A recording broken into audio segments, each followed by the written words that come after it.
Hér hjá Alzheimersamtökunum er boðið upp á ráðgjöf til einstaklinga með heilabilun og þeirra aðstandenda. Við mælum með því að fólk komi í ráðgjöf strax við greiningu þar sem gott er að byrja samtalið sem fyrst. En það er samt hægt að koma í ráðgjöfina hvenær sem er í ferlinu, það þarf ekki að vera staðfest greining til þess að koma. Ég heiti Ásta Kristín Guðmundsdóttir og er félagsráðgjafi með margra ára starfsreynslu í málefnum fólks með heilabilun. Ég býð upp á viðtöl bæði hér í húsnæði samtakanna í Lífsgæðasetrinu í Hafnarfirði, einnig í síma og í fjarráðgjöf.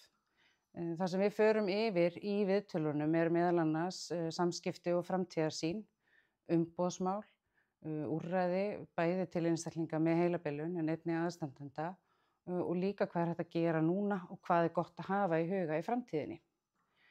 Ráðgjöfin stendur öllum til boða að kostnaðarlausu og hægt er að panta tíma í ráðgjöf með því að senda tölvupóst á ráðgjafi@alzheimer.is eða hringja í ráðgjafa símann.